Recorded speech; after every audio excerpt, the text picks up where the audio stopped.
아버지, 그럼 얼마나 남으셨어요? 정확히요.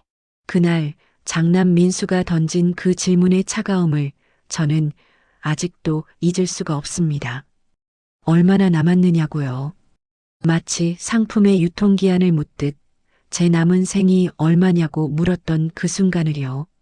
사연 시작하기 전에 구독과 좋아요 눌러주시고 어디서 보고 계신지도 댓글로 남겨주세요.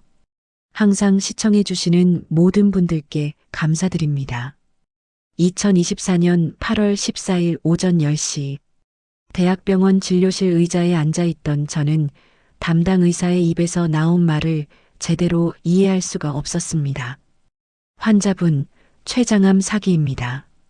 전이도 상당히 진행됐고요. 의사는 차분한 목소리로 계속 말을 이어갔지만 제 귀에는 더 이상 아무것도 들리지 않았습니다.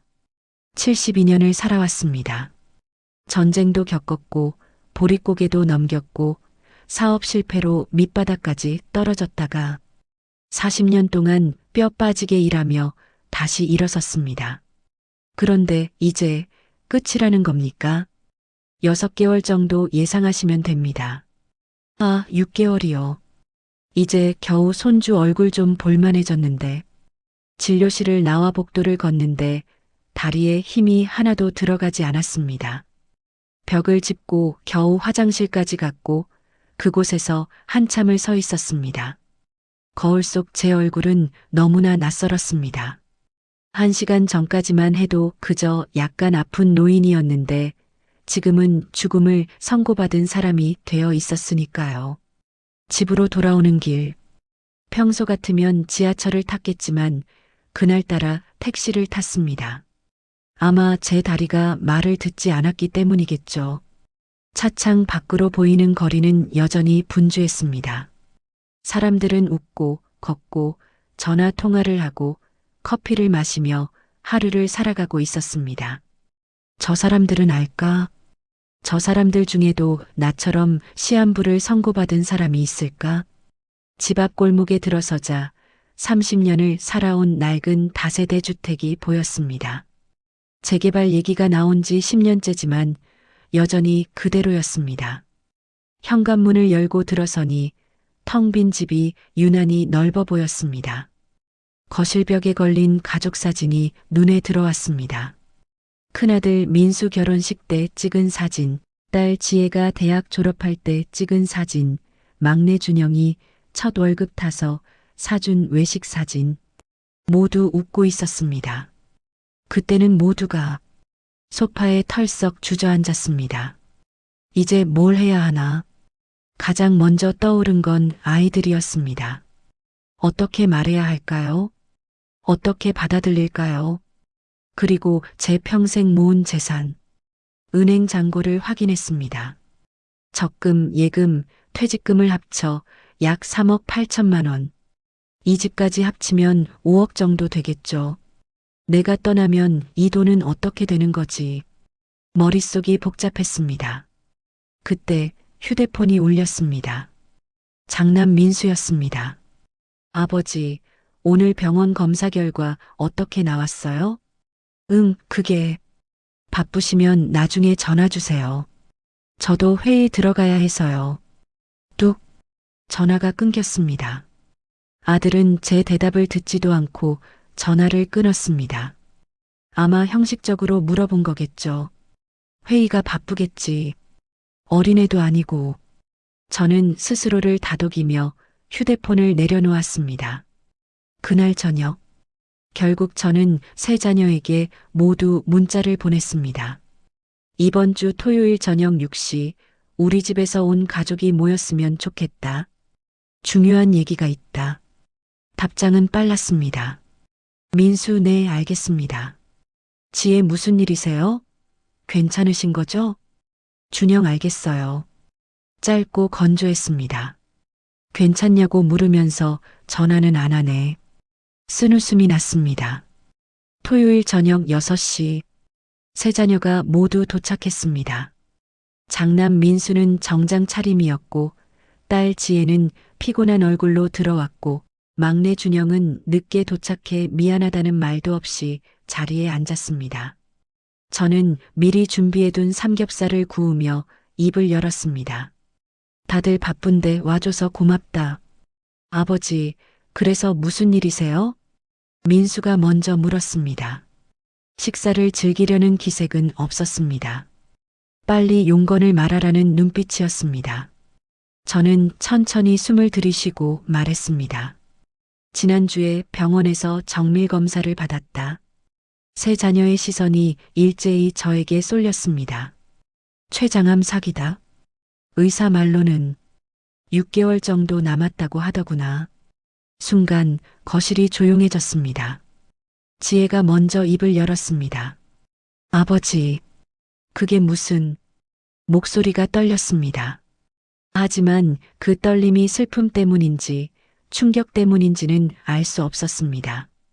민수는 표정 변화가 없었습니다. 그저 묵묵히 저를 바라볼 뿐이었습니다.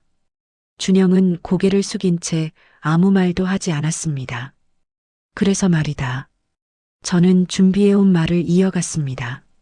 내가 살아있을 때 너희들에게 내 재산을 정리해서 나눠주고 싶다. 그 순간 민수의 눈빛이 변했습니다. 미세하지만 분명한 변화였습니다. 아버지, 그럼 얼마나 남으셨어요? 정확히요. 그 질문, 그 차가운 질문이 제 가슴을 찔렀습니다. 얼마나 남았냐고. 날짜를 묻는구나. 의사가 6개월이라고 했다. 그럼 내년 2월쯤이네요. 민수가 계산했습니다. 마치 프로젝트 일정을 체크하듯 말했습니다. 지혜가 눈물을 훔쳤습니다. 아버지, 저희가 뭐 도와드릴 게 있을까요? 아니다. 그냥 너희들이 편하게 받을 수 있게 내가 미리 정리하려고. 저는 서류 봉투를 꺼냈습니다. 미리 준비해둔 재산 분할 계획서였습니다. 은행 예금하고 적금, 퇴직금 합쳐서 3억 8천. 이 집까지 하면 대략 5억이다. 셋이서 나눠 가지면 1억 6천만 원 정도씩 되겠구나. 아버지 병원비는요? 지혜가 물었습니다. 그건 내 국민연금이랑 건강보험으로 해결할 수 있어. 너희는 신경 쓰지 마라. 그럼 장례 비용은요? 민수가 덧붙였습니다. 장례 비용. 아직 살아있는 사람 앞에서 장례 비용을 묻다니. 그래, 현실적인 얘기지. 화낼 일이 아니야. 저는 스스로를 다독였습니다. 그것도 따로 1,000만 원 정도 남겨둘 생각이다. 너희한테 부담 주고 싶지 않아. 세 자녀는 서로를 쳐다봤습니다. 무슨 생각을 하고 있는지 알 수 없는 표정이었습니다. 아버지, 너무 갑자기 이런 말씀하시니까 저희도 정리가 안 돼요. 지혜가 말했습니다. 그래, 천천히 생각해라. 다만 내가 정신이 온전할 때 이걸 마무리하고 싶구나. 그날 저녁, 삼겹살은 반도 먹지 못했습니다. 분위기가 무거웠으니까요. 자녀들이 돌아간 뒤 저는 홀로 설거지를 하며 생각했습니다. 이게 맞는 건가? 내가 지금 제대로 하고 있는 건가? 그로부터 일주일 후, 민수가 찾아왔습니다. 변호사와 함께였습니다. 아버지, 유산 상속 절차를 좀 더 명확하게 해두는 게 좋을 것 같아서요. 나중에 세금 문제도 있고 법적으로 깔끔하게 정리하면 아버지도 편하실 거예요. 변호사는 두툼한 서류 뭉치를 꺼내며 설명하기 시작했습니다. 저는 그저 고개를 끄덕였습니다. 그래, 아들이 나를 위해 준비한 거겠지. 서류에 도장을 찍는 내내 가슴 한편이 무너지는 느낌이었습니다. 하지만 저는 그 느낌을 외면했습니다. 이제 6개월밖에 안 남았는데 뭘 그렇게 따지고 살아. 그렇게 저의 평생 재산은 법적 서류 위에 깔끔하게 정리됐습니다. 도장을 찍는 순간 제 손은 미세하게 떨리고 있었습니다. 재산 분할 서류에 도장을 찍은 지 2주가 지났습니다. 그 후로 모든 게 달라졌습니다. 처음 며칠은 괜찮았습니다. 민수가 문자로 안부를 물었고 지혜가 반찬을 가져왔고 준영이 짧게나마 전화를 했습니다. 하지만 일주일이 지나자 연락이 뜸해지기 시작했습니다. 2주가 지나자 아예 연락이 끊겼습니다. 저는 매일 아침 휴대폰을 확인했습니다. 혹시 자녀들에게서 문자라도 왔을까 싶어서요. 하지만 화면에 뜨는 건 스팸 문자뿐이었습니다. 이해해야지. 다들 바쁘니까. 저는 계속 스스로를 설득했습니다. 9월 초 첫 항암 치료를 시작했습니다. 대학병원 종양내과 대기실에는 저처럼 병마와 싸우는 사람들로 가득했습니다. 어떤 이는 가족의 부축을 받으며 들어왔고 어떤 이는 배우자와 손을 꼭 잡고 앉아 있었습니다. 저는 혼자였습니다. 보호자분은 안 오셨어요? 간호사가 물었습니다. 아, 애들이 바빠서요. 혼자 와도 괜찮습니다. 치료받으신 후에 어지러울 수 있으니까 가능하면 다음엔 누군가랑 같이 오세요. 네, 그럴게요. 거짓말이었습니다. 자녀들에게 말하지 않았으니까요. 괜히 걱정시킬 필요 없어. 나 혼자서도 충분히 할 수 있어. 항암 주사를 맞는 동안 팔뚝에 차가운 감촉이 온몸으로 퍼져나갔습니다. 치료가 끝나고 집으로 돌아오는 길, 버스 안에서 갑자기 속이 메스꺼웠습니다. 냉땀이 흘렀고 손끝이 떨렸습니다. 겨우 집까지 도착해 현관문을 열고 들어서자마자 화장실로 달려가 토했습니다. 한참을 변기에 엎드려 있었습니다. 이게 항암 치료구나. 몸은 천근만근 무거웠고 머리는 지끈거렸습니다. 소파까지 기어가다시피 해서 누웠습니다. 천장을 바라보며 생각했습니다. 이럴 때 옆에 누군가 있으면 얼마나 좋을까? 휴대폰을 꺼내 민수에게 전화를 걸었습니다. 신호음이 길게 울렸습니다. 한참 만에 연결됐습니다. 아버지, 죄송한데 이번 주는 좀 바빠서요. 다음에 뵐게요. 뚝. 그래. 끊긴 전화를 향해 혼잣말을 했습니다. 지혜에게도 전화했습니다. 받지 않았습니다. 문자를 보냈습니다. 오늘 항암 치료받았다. 좀 힘드네. 30분 후 답장이 왔습니다. 아이고, 아버지 괜찮으세요? 제가 주말에 갈게요. 힘내세요. 주말. 지혜는 오지 않았습니다. 9월 중순. 항암 치료를 3번째 받던 날 병원 복도에서 우연히 옛 직장 동료를 만났습니다. 성우 씨? 여긴 왜? 아, 정기검진 받으러요. 최 과장님은요? 저도 그냥 검사 받으러. 나이 들면 이런 데 자주 와야 하니까. 그나저나 오랜만이네. 밥이나 한번 먹자고. 그럽시다. 그렇게 말했지만 우리 둘 다 알고 있었습니다. 그 약속이 지켜지지 않을 거라는 걸.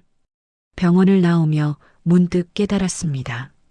나는 지금 누구에게도 솔직하게 말하지 못하고 있구나.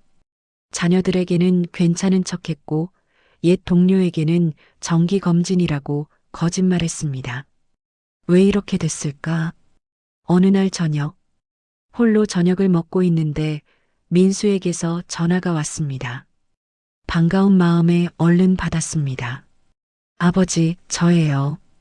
그래, 민수야. 잘 지내냐? 네, 아버지. 그게 혹시 지난번에 유산 상속 서류 중에서 부동산 관련 서류 있잖아요. 그거 원본 제가 가지고 있어야 할 것 같아서요. 언제 시간 되실 때 제가 들를게요. 그래, 그러자. 아, 그리고 아버지 요즘 몸은 좀 어떠세요? 질문의 순서가 뒤바뀌었습니다. 서류 얘기를 먼저 하고 안부를 나중에 물었습니다. 괜찮다. 치료 잘 받고 있어. 다행이네요. 그럼 주말에 들를게요. 서류 준비해 두세요. 뚝. 또 일방적으로 끊긴 전화. 서류를 가지러 온다고 했지. 아버지를 보러 온다고 하지 않았구나. 쓴웃음이 났습니다. 그날 밤 잠이 오지 않았습니다. 서랍을 열어 오래된 메모장을 꺼냈습니다. 30년 넘게 써온 메모장이었습니다. 아이들의 학교 행사 날짜, 생일, 기념일, 중요한 일들을 적어둔 흔적들. 민수 초등학교 입학식 1992년 3월 2일. 지혜 중학교 졸업 2001년 2월. 준영 첫 월급 2010년 11월. 한 장 한 장 넘기며 읽다가 마지막 장에 적힌 글을 발견했습니다. 2024년 8월 20일. 오늘 아이들에게 재산을 나눠주기로 했다. 이게 좋은 선택일까? 그 아래 작은 글씨로 적혀 있었습니다. 왜 가슴이 이렇게 무거울까? 메모장을 덮었습니다. 거실로 나와 소파에 앉았습니다. 텔레비전을 켰습니다. 드라마가 나오고 있었습니다. 가족 이야기였습니다. 화면 속에서는 아버지가 아파서 병원에 입원했고 자식들이 밤새 간호하며 눈물을 흘리고 있었습니다. 드라마는 드라마구나. 리모컨으로 채널을 돌렸습니다. 9월 말, 네 번째 항암 치료를 받던 날, 대기실에서 한 노부부를 봤습니다. 할아버지는 휠체어에 앉아 있었고 할머니는 그 옆에서 손을 잡고 있었습니다. 오늘은 좀 어때요? 괜찮소? 당신 손 잡고 있으니까. 그 장면을 보며 가슴 한편이 무너졌습니다. 나는 왜 혼자일까? 왜 내 옆에는 아무도 없을까? 진료실로 들어가는 발걸음이 무거웠습니다. 담당 의사가 물었습니다. 요즘 식사는 잘하고 계세요? 잘 못 먹고 있습니다. 가족분들이 옆에서 도와주셔야 하는데 혼자 계시면 힘드시죠? 네. 다음 치료 때는 보호자분 꼭 모시고 오세요. 치료 후 컨디션이 안 좋을 때 혼자 집에 가시는 건 위험합니다. 알겠습니다. 그날도 저는 혼자 집으로 돌아왔습니다. 10월 초, 민수가 서류를 가지러 왔습니다. 30분 만에 다녀갔습니다. 지혜는 명절 때도 오지 않았습니다. 애들 학원 때문에라는 문자만 보냈습니다. 준영은 한 달째 연락이 없었습니다. 저는 매일 혼자 밥을 먹고, 혼자 약을 먹고, 혼자 병원을 다녔습니다. 어느 날 마트에서 장을 보고 나오는데 계산대 직원이 물었습니다. 어르신, 혼자 사세요? 네. 자식분들은요? 있긴 한데. 바빠서요. 요즘 다들 바쁘시죠? 힘내세요. 무심코 던진 위로였겠지만 그 말이 가슴을 찔렀습니다. 집으로 돌아와 장 본 것을 정리하며 깨달았습니다. 나는 버려진 거구나. 아니, 정확히는 돈을 받은 후 필요 없어진 거구나. 그날 밤 저는 결심했습니다. 더 이상 이렇게 살 수는 없다고. 떠나기 전에 하고 싶은 말을 해야겠다고. 아이들에게 전화를 걸기 시작했습니다. 민수 받지 않았습니다. 지혜 받지 않았습니다. 준영 받지 않았습니다. 문자를 보냈습니다. 다음 주 토요일 모두 집에 모여라. 꼭 와야 한다. 이번엔 명령조였습니다. 답장이 왔습니다. 민수 무슨 일이세요? 지혜 괜찮으신 거죠? 준영 알겠습니다. 여전히 차갑고 건조했습니다. 하지만 이번엔 제가 달랐습니다. 너희들에게 말해야겠다. 아버지가 얼마나 외로운지, 얼마나 힘든지. 메모장을 꺼내 마지막 장에 적었습니다. 2024년 10월 7일. 오늘 나는 결심했다. 더 이상 참지 않기로. 펜을 놓으며 중얼거렸습니다. 이제는 솔직해질 때야. 토요일이 다가왔습니다. 저는 그 일주일 동안 하고 싶은 말을 메모장에 적었습니다. 너희들은 아버지가 얼마나 외로운지 아느냐. 너희들은 돈만 받아가고 아버지를 버렸다. 너희들은 효자가 아니라 상속자일 뿐이다. 하지만 적으면서도 알았습니다. 이 말들을 실제로 할 수 있을지. 아직도 너희들이 미운 건 아니야. 그저 사랑받고 싶을 뿐이야. 토요일 저녁 6시 세 자녀가 도착했습니다. 이번에는 표정이 조금 달랐습니다. 불안해 보였습니다. 아버지, 무슨 일이세요? 혹시 상태가 안 좋아지신 건가요? 민수가 물었습니다. 저는 천천히 입을 열었습니다. 앉아라. 할 말이 있다. 세 자녀가 자리에 앉았습니다. 저는 준비한 말을 꺼내려 했습니다. 하지만 막상 입을 열려니 목이 메었습니다. 아버지, 지혜가 걱정스러운 목소리로 불렀습니다. 저는 그저 고개를 저었습니다. 역시 못하겠어. 역시 이 애들 앞에서는 약한 모습을 보이고 싶지 않아. 결국 저는 다른 말을 꺼냈습니다. 아니다. 그냥 너희 얼굴이 보고 싶어서 불렀다. 순간 세 자녀의 얼굴에 안도의 표정이 스쳤습니다. 아, 그거구나. 너희들은 걱정한 게 아니구나. 그저 재산 문제에 변동이 생길까봐 불안했던 거구나. 그날 저녁도 어색하게 흘러갔습니다. 자녀들은 일시간 만에 돌아갔습니다. 문이 닫히는 소리를 들으며 저는 무너져 내렸습니다. 소파에 주저앉아 메모장을 꺼냈습니다. 마지막 장에 적었습니다. 나는 겁쟁이다. 사랑받고 싶어서 미움받을 용기가 없다. 펜을 놓으며 깨달았습니다. 이렇게는 안 되겠어. 뭔가 확실한 걸 봐야겠어. 그날 밤, 저는 계획을 세우기 시작했습니다. 10월 중순, 5번째 항암 치료를 받던 날, 담당 의사가 말했습니다. 다음 주에 정밀 검사를 한 번 더 하겠습니다. 치료 경과를 확인해야 해서요. 알겠습니다. 보호자분께도 결과 설명드려야 하는데 같이 오실 수 있나요? 노력해 보겠습니다. 거짓말이었습니다. 자녀들에게 부탁할 생각이 없었으니까요. 어차피 안 올 거야. 괜히 민폐만 끼치고 집으로 돌아오는 길 문득 서류 봉투가 떠올랐습니다. 민수가 가져간 부동산 서류 말고 제 서랍에 남아있는 사본들. 한번 제대로 읽어봐야겠어. 그날 저녁, 거실 테이블에 서류들을 쫙 펼쳐놓았습니다. 유산 상속 계약서, 부동산 양도 동의서, 금융자산 이전 동의서. 처음 도장을 찍을 때는 대충 읽었습니다. 민수가 아버지를 위한 거예요라고 했으니까 믿었으니까요. 하지만 이번엔 천천히 한 줄 한 줄 읽어 내려갔습니다. 그리고 발견했습니다.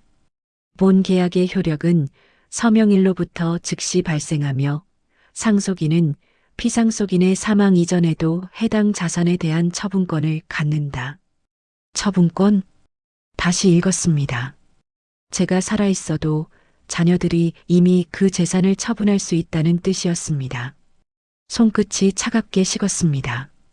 다음 조항을 읽었습니다.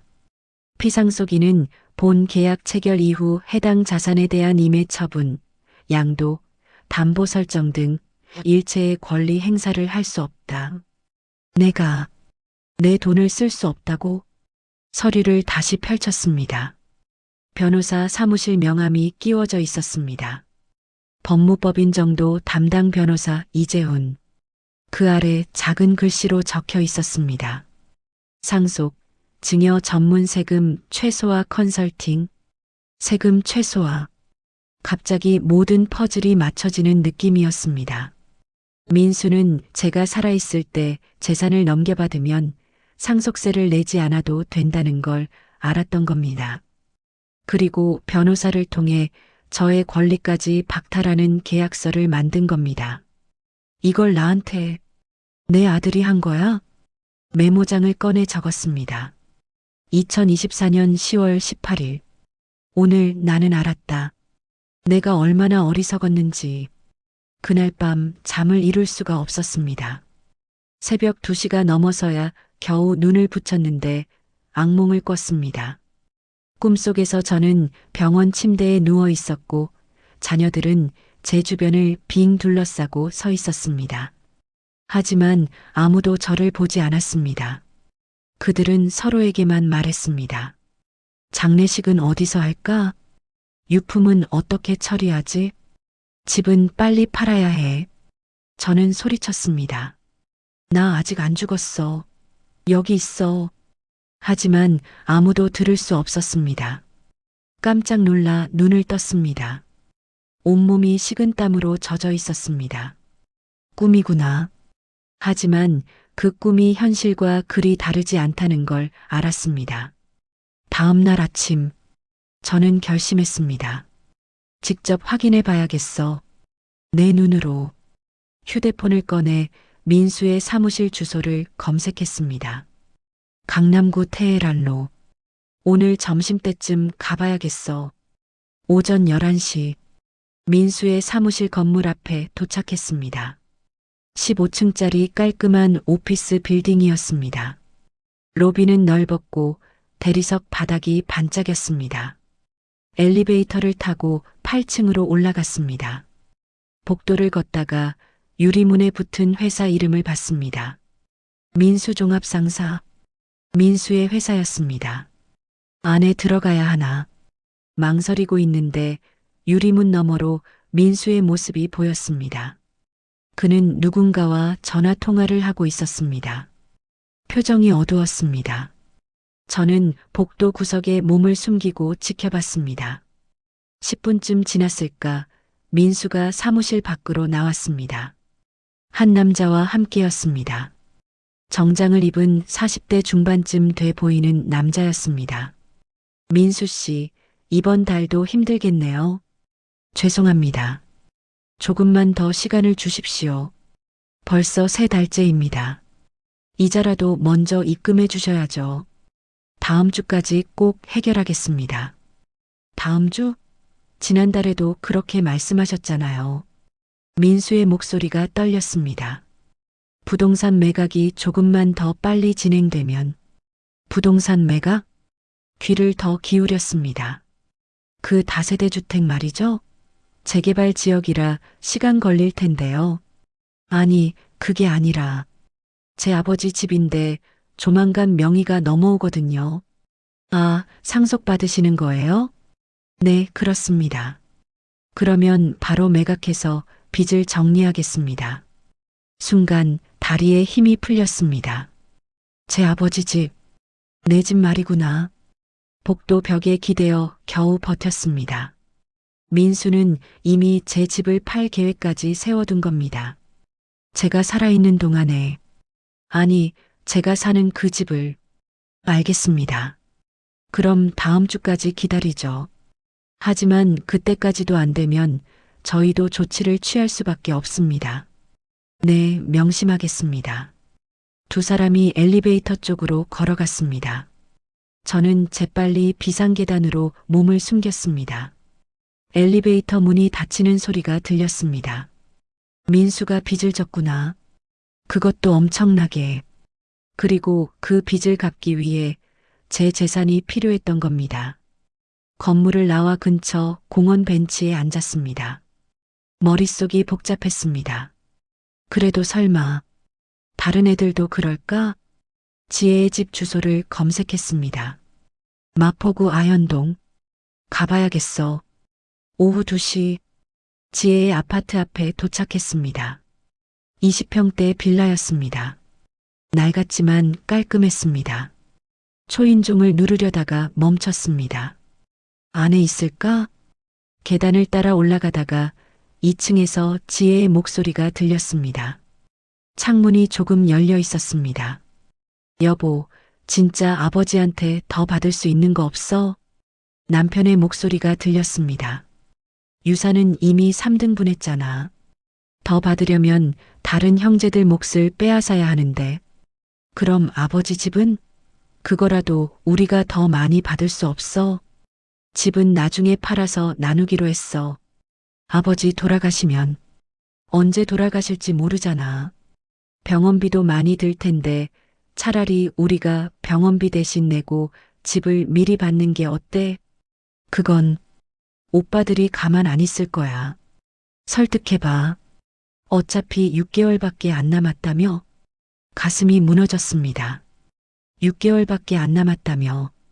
그래, 나는 그저 6개월 남은 사람일 뿐이구나. 계단을 내려왔습니다. 다리가 후들거렸습니다. 저녁 7시, 막내 준영의 집 앞까지 왔습니다. 성동구 옥수동, 원룸촌이었습니다. 얘라도 다르길. 하지만 기대하지 않았습니다. 이미 두 아이를 봤으니까요. 골목 어귀에서 준영이 누군가와 통화하는 모습이 보였습니다. 담배를 피우며 전화를 하고 있었습니다. 응, 그래서 내 몫이 얼마야? 1억 6천? 그거면 빚 정리하고 전세 얻을 수 있겠네. 아버지, 뭐 별로 안 좋아 보이던데. 의사가 6개월이라 했으니까 빠르면 내년 초? 그래, 그때까지만 기다리면 돼. 솔직히 좀 미안하긴 한데. 뭐 어쩔 수 없지. 장례식? 그냥 간단하게 하면 되지. 형들이랑 누나가 알아서 할 거야. 나는 그냥 참석만 하면 되고. 더 이상 들을 수 없었습니다. 뒤돌아 걸었습니다. 눈물이 났습니다. 71년을 살면서 자식들 앞에서 눈물을 보인 적이 없었습니다. 하지만 지금은 참을 수가 없었습니다. 집으로 돌아왔습니다. 현관문을 열고 들어서는데 집이 너무 조용했습니다. 메모장을 꺼냈습니다. 2024년 10월 18일. 오늘 나는 확인했다. 내 자식들의 진짜 모습을. 펜을 들고 있는 손이 떨렸습니다. 3명 모두 똑같았어. 소파에 주저앉았습니다. 천장을 바라봤습니다. 내가 뭘 잘못한 걸까? 어디서부터 틀어진 걸까? 그날 밤 저는 결심했습니다. 다음 주 검사 결과가 나오면 그때 결정하자. 무엇을 결정할지는 아직 몰랐습니다. 하지만 한 가지는 확실했습니다. 이대로 당할 수는 없어. 10월 22일 정밀 검사를 받으러 병원에 갔습니다. CT 촬영, 혈액 검사, 조직 검사. 모든 검사를 마치고 대기실에 앉아 있었습니다. 간호사가 다가왔습니다. 김성우 환자분, 담당 의사 선생님께서 내일 오전에 결과 상담하자고 하십니다. 내일이요? 오늘은 안 되나요? 네, 정밀 분석이 필요해서요. 내일 10시에 오시면 됩니다. 알겠습니다. 내일이면 알 수 있겠구나. 내 몸이 어떤 상태인지. 집으로 돌아오며 생각했습니다. 만약 결과가 더 나빠졌다면, 그럼 어쩌지? 하지만 동시에 이런 생각도 들었습니다. 만약 결과가 좋아졌다면, 그때는 어떻게 하지? 복잡한 마음으로 하루를 보냈습니다. 그날 밤, 잠이 오지 않았습니다. 메모장을 펼쳤습니다. 마지막 장에 적었습니다. 내일이면 알 수 있다. 내 운명을. 그리고 그 아래 작은 글씨로 적었습니다. 내 자식들의 운명도. 펜을 놓고 천장을 바라봤습니다. 내일이면 모든 게 달라질지도 몰라. 10월 23일 오전 9시 30분. 병원 복도를 걷고 있었습니다. 검사 결과를 듣기 위해 진료실로 향하는 길. 발걸음이 무거웠습니다. 어떤 결과가 나올까? 더 나빠졌을까? 아니면 그대로일까? 진료실 앞에 도착했습니다.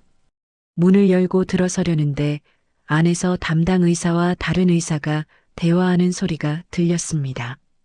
이 환자 말이야. 처음 진단 의뢰서 다시 확인해 봤어? 네, 확인했는데. 선생님, 이거 좀 이상합니다. 뭐가? 초기 진단이 잘못된 것 같습니다.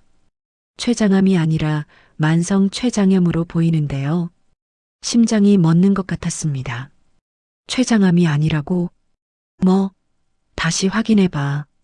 이번 정밀 검사 결과도 같은 소견입니다. 종양 표지자 수치도 정상이고 CT상으로도 악성 소견이 없습니다.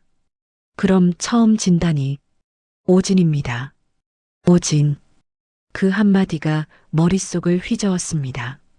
저는 그 자리에 얼어붙었습니다. 환자분, 들어오세요.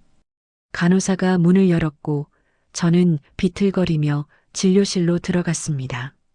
담당 의사는 난처한 표정으로 저를 마주봤습니다. 환자분 앉으세요. 네. 검사 결과가 나왔습니다. 의사는 잠시 말을 멈췄습니다. 무슨 말을 어떻게 꺼내야 할지 고민하는 듯 했습니다. 먼저 사과드립니다. 초기 진단에 오류가 있었습니다. 오류요? 네. 환자분은 췌장암이 아닙니다. 그 순간 세상이 멈췄습니다. 뭐라고요? 만성 췌장염입니다. 췌장에 염증이 있긴 하지만 악성 종양은 아닙니다. 그럼 저는 죽지 않는다는 겁니까? 적절한 치료와 식이요법을 병행하시면 충분히 정상적인 생활이 가능합니다. 의사의 목소리가 멀게 들렸습니다. 이번 일은 전적으로 저희 병원의 실수입니다. 초기 검사 샘플이 다른 환자와 바뀌었던 것으로 추정됩니다. 정말 죄송합니다. 병원 차원에서 보상 절차를 진행하겠습니다. 그리고 지금까지 받으신 항암 치료 역시 필요 없는 치료였으니 그에 대한 보상도. 의사의 말은 더 이상 들리지 않았습니다. 머릿속이 하얗게 비워졌습니다. 나는 죽지 않는다고? 손이 떨렸습니다. 6개월이 아니라 10년, 아니 그 이상을 살 수 있다고? 의사가 서류를 건넸습니다. 이건 수정된 진단서입니다. 그리고 이건 오진에 대한 공식 사과문입니다. 저는 멍하니 서류를 받았습니다. 진단서를 펼쳤습니다. 만성 췌장염 약물 치료 및 식이요법 권장 예후 양호. 양호하다고. 내가 살 수 있다고. 진료실을 나왔습니다. 복도를 걷는데 다리에 힘이 하나도 들어가지 않았습니다. 벽을 짚고 겨우 화장실까지 갔습니다. 거울 속 제 얼굴을 봤습니다. 죽음을 선고받았던 그 얼굴. 그런데 지금은 삶을 돌려받은 얼굴. 아? 한숨이 나왔습니다. 기쁨이 밀려올 줄 알았는데 그게 아니었습니다. 복잡한 감정들이 뒤엉켰습니다. 나는 살 수 있다. 나는 죽지 않는다. 그런데 왜일까요? 기쁨보다 먼저 떠오른 건 자녀들의 얼굴이었습니다. 민수가 채권자에게 하던 말. 아버지 집을 팔아서 빚을 갚겠습니다. 지혜 부부가 나눈 대화. 어차피 6개월밖에 안 남았다며? 준영이 친구에게 한 말. 빠르면 내년 초? 너희들은 내가 죽기를 기다리고 있었구나. 화장실 변기 뚜껑을 닫고 앉았습니다. 손으로 얼굴을 감쌌습니다. 어떻게 해야 하지? 이걸 어떻게 받아들여야 하지? 한참을 그렇게 앉아 있었습니다. 병원을 나와 근처 공원으로 갔습니다. 벤치에 앉아 하늘을 바라봤습니다. 10월의 하늘은 높고 맑았습니다. 예전 같았으면 당장 아이들한테 전화했겠지. 기쁜 소식이라고, 아버지가 살았다고. 하지만 지금은 달랐습니다. 말해야 할까, 말지 말아야 할까? 주머니에서 새 진단서를 꺼냈습니다. 구겨지지 않게 조심스럽게 펼쳤습니다. 만성 췌장염. 그 글자를 한참 바라봤습니다. 이걸 보여주면 아이들은 어떤 반응을 보일까 상상해 봤습니다. 실망하는 얼굴, 당황하는 얼굴, 거짓으로 기뻐하는 얼굴. 차라리 모르는 게 나을까? 진단서를 다시 접어 주머니에 넣었습니다. 집으로 돌아오는 길, 버스 안에서 문득 깨달았습니다. 나는 지금 기회를 얻은 거야. 진실을 볼 수 있는 기회. 만약 자녀들에게 바로 알린다면 그들은 태도를 바꿀 것입니다. 효자 행세를 다시 시작할 것입니다. 그러면 저는 영영 알 수 없을 것입니다. 그들의 진짜 마음을. 이미 봤잖아. 그들의 진짜 모습을. 하지만 한편으로는 이런 생각도 들었습니다. 혹시 내가 잘못 본 건 아닐까? 혹시 오해는 아닐까? 머릿속이 복잡했습니다. 집에 도착했습니다. 현관문을 열고 들어서니 텅 빈 집이 보였습니다. 30년을 살아온 이 집. 민수는 이 집을 팔아서 빚을 갚으려 했습니다. 제가 살아있는 동안에 거실 소파에 앉았습니다. 메모장을 꺼냈습니다. 2024년 10월 23일. 오늘 나는 알았다. 내가 죽지 않는다는 것을. 펜을 들고 잠시 망설이다가 이어서 적었습니다. 그리고 결심했다. 당분간 아무에게도 말하지 않기로. 그날 저녁 휴대폰이 울렸습니다. 지혜였습니다. 받을까 말까 고민하다가 받았습니다. 아버지, 저예요. 그래, 지혜야. 아버지 오늘 검사 받으셨죠? 결과 어떻게 나왔어요? 순간 말문이 막혔습니다. 말해야 할까? 아버지, 별로 안 좋더구나. 거짓말이 입에서 튀어나왔습니다. 에이고, 그럼 치료는요? 계속 받아야 한대. 네. 힘드시겠어요. 그래도 힘내세요. 그래, 고맙다. 아버지, 그럼 저 바빠서 이만 끊을게요. 뚝. 전화가 끊겼습니다. 역시 그래. 형식적으로 물어본 거였어. 만약 제가 아니다, 오진이었어. 나 안 죽는데라고 말했다면 어땠을까요? 아마 지혜의 반응은 달랐을 겁니다. 이제 확실히 알겠어. 테스트해봐야겠어. 다음 날, 민수에게 전화를 걸었습니다. 한참 만에 받았습니다. 아버지, 민수야, 어제 검사 결과 나왔다. 어떻게 나왔어요? 목소리에 미묘한 긴장감이 느껴졌습니다. 많이 안 좋대. 의사가 3개월 정도로 단축됐다고 하더구나. 그렇습니까? 대답이 짧았습니다. 그럼 치료는 계속 받으세요. 제가 병원비 걱정은 하지 마시고요. 그래, 고맙다. 아버지, 저 회의 들어가야 해서 이만 끊을게요. 뚝. 역시나 짧은 통화였습니다. 하지만 느낄 수 있었습니다. 안도하는 목소리였어. 3개월로 단축됐다는 말에 민수는 안도했습니다. 빨리 끝날 수 있어서 안도한 거구나. 가슴이 무너졌습니다. 그날 오후 초인종이 울렸습니다. 문을 열었더니 낯선 젊은 남자가 서 있었습니다. 김성우 어르신 맞으시죠? 네, 그런데요. 저는 병원 의료분쟁 조정위원회에서 나왔습니다. 남자는 명함을 건넸습니다. 오진건으로 보상 절차를 진행하려고 합니다. 잠시 들어가도 될까요? 아, 네. 들어오세요. 남자는 가방에서 서류를 꺼냈습니다. 이번 오진으로 인해 어르신께서 받으신 정신적, 육체적 피해에 대해 병원 측에서 보상하기로 했습니다. 총 보상금은 5천만 원이며 여기 서명하시면 2주 내로 입금됩니다. 5천만 원요? 네. 그리고 불필요한 항암 치료비 전액도 환불해 드립니다. 남자는 계속 설명했지만 저는 제대로 듣지 못했습니다. 보상금 5천만 원. 어르신, 여기 서명 부탁드립니다. 아, 네. 저는 기계적으로 서명했습니다. 남자가 돌아간 후 저는 서류를 펼쳐봤습니다. 의료사고 보상금 5천만 원. 이 돈을 어떻게 하지? 자녀들에게 말한다면 그들은 이 돈까지 노릴 것입니다. 절대 말하면 안 돼. 서류를 서랍 깊숙이 넣어두었습니다. 그날 밤 메모장을 꺼냈습니다. 새로운 페이지를 펼쳤습니다. 계획이라고 맨 위에 적었습니다. 그리고 그 아래 적기 시작했습니다.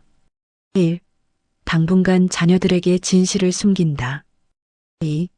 그들의 행동을 관찰한다. 3. 확실한 증거를 모은다. 4. 그 후 결정한다. 무엇을 결정할지는 아직 몰랐습니다. 하지만 한 가지는 확실했습니다. 더 이상 당하고만 있지 않겠어. 펜을 놓고 창밖을 바라봤습니다. 가로등 불빛이 고요했습니다. 나는 이제 10년을 더 살 수 있어. 아니, 그 이상도. 그 시간 동안 저는 무엇을 해야 할까요? 자녀들과 화해해야 할까요? 아니면 완전히 등을 돌려야 할까요? 아직 모르겠어. 좀 더 지켜봐야겠어. 다음 날 아침, 민수에게 문자가 왔습니다. 아버지, 상태 어떠세요? 필요한 거 있으면 말씀하세요. 형식적인 문자였습니다. 저는 답장을 보냈습니다. 괜찮다. 걱정 말아라. 그리고 중얼거렸습니다. 걱정은 무슨, 너는 내가 빨리 죽기만을 바라고 있잖아. 휴대폰을 내려놓았습니다. 거울을 봤습니다. 거울 속 제 얼굴은 예전과 달라져 있었습니다. 죽음을 기다리던 체념한 얼굴이 아니었습니다. 이제는 무언가를 결심한 사람의 얼굴이었습니다. 좋아. 이제 시작이야. 저는 낡은 메모장을 가방에 넣었습니다. 그리고 집을 나섰습니다. 오늘부터 저의 새로운 계획이 시작되는 겁니다. 자녀들은 아직 모릅니다. 아버지가 살아났다는 것을, 그리고 아버지가 모든 진실을 알았다는 것을, 너희들이 어떻게 나오는지 끝까지 지켜보겠어. 10월 말, 진실을 숨기기로 결심한 지 일주일이 지났습니다. 그 일주일 동안 저는 철저히 연기했습니다. 자녀들에게 전화가 오면 힘없는 목소리로 대답했고 가끔 기침 소리를 섞어가며 아픈 척했습니다. 그들의 반응은 예상대로였습니다. 짧은 통화, 형식적인 위로, 그리고 빠른 마무리. 역시 그래. 변한 게 없어. 10월 30일, 민수에게서 전화가 왔습니다. 아버지, 이번 주말에 가족 모임 어떠세요? 가족 모임? 네, 오래간만에 다 같이 모이면 좋을 것 같아서요. 순간 의심이 들었습니다. 왜 갑자기 가족 모임을? 아버지 상태가 안 좋으시다고 하니까 우리라도 자주 뵈어야 할 것 같아서요. 겉으로는 그럴듯한 이유였습니다. 하지만 저는 알고 있었습니다. 민수의 진짜 의도를. 그래, 좋다. 토요일에 우리 집으로 와라. 네, 알겠습니다. 전화를 끊고 생각했습니다. 뭔가 있어. 분명히 무슨 속셈이 있어. 11월 2일 토요일. 세 자녀가 모두 도착했습니다. 민수는 과일 바구니를 들고 왔고, 지혜는 반찬 몇 가지를 가져왔고, 준영은 빈손으로 왔습니다. 아버지, 요즘 많이 힘드시죠?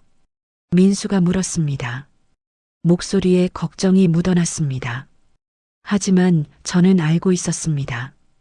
그게 진짜 걱정이 아니라는 걸. 응, 좀 힘들긴 하다. 병원에서 뭐라고 하던가요? 3개월 정도 남았다고 하더구나. 순간 세 자녀의 눈빛이 미묘하게 변했습니다. 안도하는 듯한, 계산하는 듯한 눈빛. 봐라. 저 눈빛을. 아버지, 그럼 준비해야 할 것들이 있지 않을까요? 지혜가 조심스럽게 말을 꺼냈습니다. 준비? 네, 그러니까. 유언이라든가, 장례 준비라든가. 아직은 괜찮다. 3개월이나 남았잖니. 그래도 미리미리 하시는 게. 민수가 끼어들었습니다. 누나 말이 맞아요. 아버지께서 정신이 온전하실 때 정리하시는 게 좋을 것 같아요. 정신이 온전할 때라. 저는 속으로 쓴웃음을 지었습니다. 그래, 생각해보마.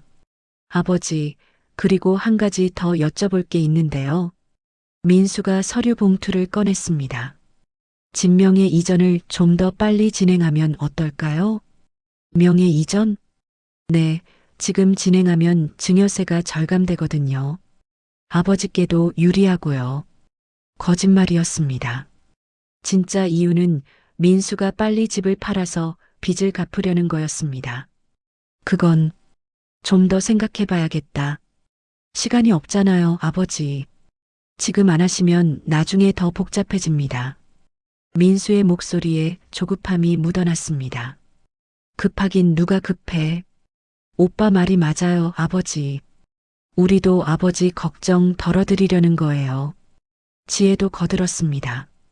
준영은 아무 말 없이 스마트폰만 들여다보고 있었습니다. 알겠다. 내가 다음 주까지 생각해보마. 아버지, 됐다.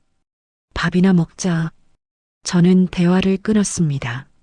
식사를 하는 동안 세 자녀는 계속 집 이야기를 꺼냈습니다.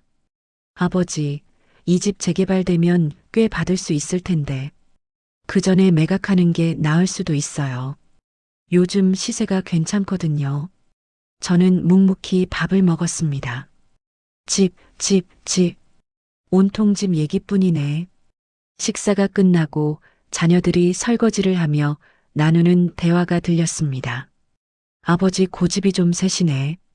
그래도 설득해야지. 우리한테도 시간이 없어. 빨리 해결하자. 나도 급해. 시간이 없다고? 너희한테 시간이 없는 게 아니라 내가 죽기만을 기다리는 거잖아. 자녀들이 돌아간 후 저는 홀로 거실에 앉아 있었습니다. 메모장을 꺼내 오늘 있었던 일을 적었습니다. 2024년 11월 2일 아이들이 진명의 이전을 재촉했다. 민수의 표정에서 조급함이 보였다. 펜을 들고 잠시 망설이다가 이어서 적었습니다. 이제 확실해졌다. 저들은 내 죽음을 기다리고 있다. 다음 날 저는 결심했습니다. 직접 확인해 봐야겠어. 민수의 회사 근처로 갔습니다. 건물 맞은편 카페에 앉아 창문 너머로 민수의 사무실을 지켜봤습니다. 오후 3시쯤 민수가 사무실에서 나왔습니다. 지난번 봤던 채권자와 함께였습니다. 이번 주 안에 꼭 입금하겠습니다. 민수 씨, 이제 더 이상 못 기다립니다. 이번이 마지막입니다. 알겠습니다. 진명의 이전만 되면 바로 매각할 수 있습니다. 언제까지요? 늦어도 이달 안으로. 이달 안? 지금 11월 3일인데 한 달도 안 남았잖아요. 아버지 상태가 안 좋으셔서 빠르면 이번 달 안에 돌아가실 수도 있습니다. 그 말에 제 심장이 멎었습니다. 빠르면 이번 달 안에 돌아가신다고? 그럼 상속 절차는요? 이미 생전 증여로 처리되어 있어서 돌아가시면 바로 명예 이전이 가능합니다.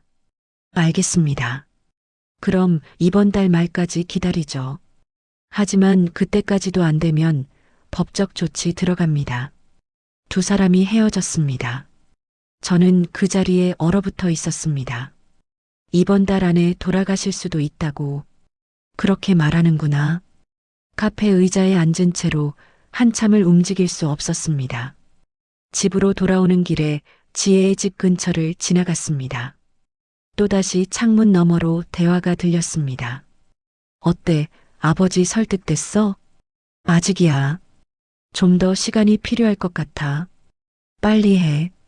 우리도 급하다고. 애들 학원비가 얼마인데. 알아. 근데 오빠가 집을 너무 급하게 처분하려는 것 같아. 우리도 손해보는 거 아니야? 그래도 일단 받고 나서 생각하자. 늦어지면 아무것도 못 받을 수도 있어. 그것도 그렇네. 더 이상 듣고 싶지 않았습니다. 발걸음을 돌렸습니다. 집에 도착했습니다. 소파에 주저앉아 천장을 바라봤습니다. 이게 내 자식들이구나. 이게 내가 평생을 바쳐 키운 자식들의 모습이구나. 눈물이 날 것 같았지만 나오지 않았습니다. 이미 눈물이 마른 것 같았습니다. 메모장을 펼쳤습니다. 2024년 11월 3일 민수는 채권자에게 이번 달 안에 아버지가 돌아가실 수도 있다고 말했다. 펜을 놓고 중얼거렸습니다. 이제 결정할 때가 됐어. 11월 5일 병원에 다시 갔습니다. 담당 의사를 만났습니다. 어르신, 어떻게 오셨어요? 선생님, 제가 앞으로 얼마나 더 살 수 있습니까? 만성 췌장염은 잘 관리하시면 10년, 15년도 문제 없습니다. 그럼 저는 건강한 겁니까? 네, 식이요법만 잘 지키시면 정상적인 생활 가능합니다. 감사합니다. 진료실을 나오며 생각했습니다. 10년, 15년. 그 시간이면 충분해. 충분히 새로운 삶을 시작할 수 있는 시간이었습니다. 자녀들 없이도 그날 저녁, 저는 오래된 친구에게 전화를 걸었습니다. 30년 지기 친구 최동수였습니다. 성우야? 오랜만이네. 동수야, 시간 있어? 술 한잔하자. 무슨 일 있어? 목소리가 왜 그래? 말하고 싶은 게 좀 있어. 그래, 어디서 볼까? 동네 작은 포장마차에서 만났습니다. 소주 한 병을 시켰습니다. 요즘 어떻게 지내? 사실은 말이야. 저는 그동안 있었던 모든 일을 털어놓았습니다. 시한부 판정, 재산 분할, 자녀들의 배신, 그리고 오진 판정. 최동수는 말없이 들었습니다. 다 듣고 나서 그가 한숨을 쉬었습니다. 성우야, 너 정말 힘들었겠다. 응. 그래서 이제 어떻게 할 거야? 모르겠어. 그래서 너한테 물어보는 거야. 내가 너라면. 최동수가 술잔을 비우고 말했습니다. 용서 못할 것 같아. 자식이든 뭐든. 하지만 넌 다르잖아. 넌 그래도 아버지니까. 아버지라는 게 뭐가 중요해. 저들한테는 그냥 돈줄일 뿐인데. 그래도 내 피부치잖아. 피부치. 그 말에 가슴이 무너졌습니다. 성우야, 내가 뭘 선택하든 난 응원해. 하지만 후회는 하지 마. 내 결정이 뭐가 됐든. 고마워, 동수야. 그날 밤 저는 많은 걸 생각했습니다. 11월 8일, 민수에게서 다시 전화가 왔습니다. 아버지, 진명의 이전 건 생각해 보셨어요? 응, 생각해 봤다. 그래서요? 안 한다. 네. 왜요? 내가 살 집인데 왜 명의를 넘기냐? 하지만 아버지, 시간이 얼마 안 남았잖아요. 그래서 더 안 한다. 내가 살 동안은 내 집에서 살 거야. 아버지, 지금 무슨... 그리고 민수야. 네. 너 빚 얼마나 졌어? 순간 전화기 너머로 침묵이 흘렀습니다. 무슨 말씀이세요? 다 안다. 내가 왜 그렇게 집을 팔려고 하는지. 아버지, 실망했다, 민수야. 뚝. 저는 전화를 끊었습니다. 손이 떨렸습니다. 이제 시작이야. 그날 밤, 메모장 마지막 장에 적었습니다. 2024년 11월 8일. 오늘부터 나는 싸운다. 내 자식들과. 펜을 놓고 창밖을 바라봤습니다. 밤하늘에 별이 총총했습니다. 이제는 더 이상 당하고만 있지 않겠어. 다음 날 저는 변호사 사무실을 찾아갈 계획을 세웠습니다. 모든 재산 상속 계약을 취소하기 위해. 그리고 자녀들에게 마지막 기회를 줄지 아니면 완전히 등을 돌릴지 결정하기 위해. 일주일만 더 지켜보자. 그들이 어떻게 나오는지. 저는 잠자리에 들었습니다. 오랜만에 깊은 잠에 빠져들었습니다. 11월 9일 아침, 민수에게 전화를 끊은 다음 날이었습니다. 예상대로 자녀들의 반격이 시작됐습니다. 오전 9시 지혜에게서 전화가 왔습니다. 아버지, 무슨 일이세요? 오빠한테 왜 그러셨어요? 그럴 만한 이유가 있어서 그랬다. 오빠가 얼마나 상처받았는지 아세요? 상처? 내가 받은 상처는 생각 안 해? 아버지, 우리가 뭘 잘못했어요? 우리는 아버지를 위해서. 위해서? 너희가 나를 위한 적이 있었어? 아버지, 지금 정신이 없으셔서 그러시는 거죠? 정신 멀쩡하다. 오히려 지금이 가장 정신이 맑아. 아버지, 뚝. 저는 전화를 끊었습니다. 10분 후 준영에게서도 전화가 왔습니다. 아버지, 형이랑 누나한테 들었어요. 무슨 일이에요? 너도 갔잖아. 다 똑같아. 무슨 소리예요? 내가 죽기만을 기다리고 있잖아. 너희 셋 다. 아버지, 그게 무슨... 됐다. 할 말 없다. 전화를 끊으려는데 준영이 소리쳤습니다. 아버지, 그럼 우리가 지금까지 받은 유산은 어떻게 되는 거예요? 결국 나왔습니다. 본심이, 그건 내가 알아서 할 거다. 취소하시려는 거예요? 그럴 수도 있지. 그건 안 돼요. 이미 법적으로 처리된 거잖아요. 법적으로 처리됐어도 내가 살아있으면 취소할 수 있어. 아버지, 뚝, 전화를 끊었습니다. 손이 떨렸습니다. 역시 그래. 유산 얘기만 나오면 본색을 드러내는구나. 그날 오후, 세 자녀가 모두 집으로 찾아왔습니다. 초인종을 연신 눌렀습니다. 아버지, 문 열어주세요. 아버지, 우리 얘기 좀 해요. 저는 문을 열지 않았습니다. 거실 소파에 앉아 그들의 목소리를 들었습니다. 아버지, 우리가 뭘 잘못했는지 말씀해 주세요. 오해가 있으신 것 같아요. 오해라고요. 오해가 아닙니다. 저는 다 봤습니다. 다 들었습니다. 한참 후 그들은 포기하고 돌아갔습니다. 하지만 계단을 내려가며 나누는 대화가 들렸습니다. 이거 어떻게 하지? 변호사한테 연락해 봐야겠어. 이미 처리된 건데 취소할 수 있는 거야? 아버지가 정신이 온전하지 않다고 주장할 수도 있어. 정신이 온전하지 않다고? 그럼 치매 진단 같은 거? 응, 그러면 우리가 법적 대리권을 가질 수 있잖아. 그 말에 온몸이 얼어붙었습니다. 치매 진단이라고? 나를 정신병자로 만들려고? 변호사 사무실에 전화를 걸었습니다. 하지만 통화 중이었습니다. 30분 후 다시 걸었습니다. 여전히 통화 중이었습니다. 민수가 먼저 연락했구나. 불안감이 밀려왔습니다. 빨리 조치를 취해야 해. 다른 변호사 사무실을 검색했습니다. 상속 전문 변호사, 여러 곳에 전화를 걸었습니다. 한 곳에서 받았습니다. 네, 법무법인 정희입니다. 저 상속 관련 상담을 받고 싶은데요. 네, 어떤 내용이신가요? 이미 작성된 상속 계약을 취소하고 싶습니다. 계약서 내용을 봐야 정확한 상담이 가능한데 내일 오전에 방문하실 수 있으세요? 네, 가겠습니다. 그럼 내일 오전 10시에 뵙겠습니다. 전화를 끊고 서류를 챙겼습니다. 상속계약서, 부동산 양도 동의서, 모든 서류의 사본. 내일이면 알 수 있겠지. 내가 이 계약을 취소할 수 있는지.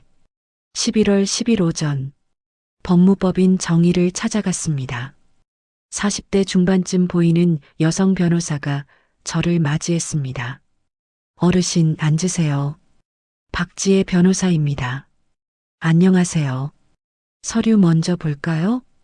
변호사는 제가 가져온 서류를 꼼꼼히 살펴봤습니다. 한참을 보더니 고개를 저었습니다. 어르신, 이 계약은 상당히 불리하게 작성되어 있습니다. 그게 무슨 뜻입니까? 일단 이 계약은 생전증여 형식입니다. 이미 효력이 발생한 상태고요. 그럼 취소 못한다는 겁니까? 취소하려면 법적 사유가 필요합니다. 예를 들어 사기나 강박에 의한 계약이었다거나 그런 건 없었습니다. 그럼 어렵습니다. 이미 법적으로 유효한 계약이니까요. 가슴이 무너졌습니다. 방법이 아예 없습니까? 한 가지 방법이 있긴 합니다. 뭡니까? 재산의 실제 처분권은 아직 어르신께 있습니다. 지금 당장 모든 계좌를 해지하고 현금으로 인출하신 후 새로운 계좌를 만드시는 겁니다. 그게 가능합니까? 네, 명의는 넘어갔지만 실제 돈은 아직 이동하지 않았으니까요. 빨리 하셔야 합니다. 집은요? 집은 이미 명의 이전 동의서에 서명하셨기 때문에 자녀분들이 요청하면 이전이 가능합니다. 그럼 집을 지킬 방법은 없습니까? 명의 이전을 저지하려면 법원에 가처분 신청을 해야 합니다. 하지만 승소 가능성은 낮습니다. 변호사는 조심스럽게 물었습니다. 혹시 어르신, 자녀분들과 무슨 일이 있으셨나요? 저는 그동안 있었던 일을 모두 말했습니다. 시한부 판정, 오진, 자녀들의 배신. 변호사는 안타까운 표정으로 들었습니다. 어르신, 정말 힘드셨겠습니다. 이제 어떻게 해야 합니까? 일단 금융자산부터 보호하세요. 오늘 당장 은행 가서 모든 걸 인출하시고 새 계좌를 만드세요. 그리고 자녀분들께는 알리지 마세요. 알겠습니다. 집은 싸워볼 수는 있지만 시간과 비용이 많이 듭니다. 그보다는 차라리 변호사가 말을 멈췄습니다. 차라리 새로 시작하시는 게 나을 수도 있습니다. 어차피 10년, 15년을 더 사실 수 있으시잖아요. 새로 시작? 그 말이 가슴에 와닿았습니다. 은행에 갔습니다. 창구 직원에게 말했습니다. 모든 계좌를 해지하고 싶습니다. 네, 모든 계좌요? 네, 전부 다요. 사유가 있으신가요? 개인적인 이유입니다. 직원은 의아한 표정이었지만 절차를 진행했습니다. 예금, 적금, 모든 계좌가 해지됐습니다. 총 3억 8천만 원. 통장에 찍힌 잔고를 보니 기분이 묘했습니다. 이게 내 평생이구나. 새로운 은행에서 새 계좌를 만들었습니다. 그리고 모든 돈을 입금했습니다. 이제 아이들은 모르는 계좌야. 집으로 돌아오는 길, 휴대폰이 울렸습니다. 민수였습니다. 받지 않았습니다. 지혜에게서도 전화가 왔습니다. 받지 않았습니다. 준영도 마찬가지였습니다. 대신 세 사람 모두에게 같은 문자를 보냈습니다. 당분간 연락하지 마라. 생각할 시간이 필요하다. 곧바로 답장이 왔습니다. 민수 아버지, 대체 무슨 일이세요? 지혜 아버지 걱정돼요. 만나서 얘기해요. 준영 아버지, 오해 푸시고 얘기해요. 저는 답장하지 않았습니다. 그날 밤, 집에 혼자 앉아 있었습니다. 텅 빈 거실이 유난히 넓어 보였습니다. 메모장을 펼쳤습니다. 2024년 11월 10일. 오늘 나는 내 재산을 지켰다. 하지만 집은 지킬 수 없을지도 모른다. 펜을 들고 있는 손이 떨렸습니다. 이 집, 30년을 살아온 이 집을 떠나야 할 수도 있구나. 창밖을 바라봤습니다. 골목길 가로등이 희미하게 빛나고 있었습니다. 그래, 괜찮아. 집은 그냥 건물일 뿐이야. 하지만 가슴 한편이 무너지는 느낌이었습니다. 11월 12일, 민수가 찾아왔습니다. 이번엔 혼자가 아니었습니다. 정신과 의사로 보이는 사람과 함께였습니다. 초인종을 눌렀습니다. 아버지, 문 열어주세요. 의사 선생님 모시고 왔어요. 저는 문을 열지 않고 인터폰으로 말했습니다. 나 아프지 않아. 돌아가. 아버지, 요즘 정신 상태가 안 좋으신 것 같아서요. 검사 한 번만 받으세요. 필요 없어. 아버지. 저는 인터폰을 껐습니다. 한참 후 그들은 돌아갔습니다. 하지만 계단을 내려가며 나누는 대화가 들렸습니다. 선생님, 지금 상태로 봐서 어떻게 보세요? 직접 진찰을 안 해봐서 확실하지 않지만 가족 말씀으로는 우울증이나 초기 치매 가능성도 있습니다. 그럼 진단서 발급이 가능할까요? 직접 진찰 없이는 어렵습니다.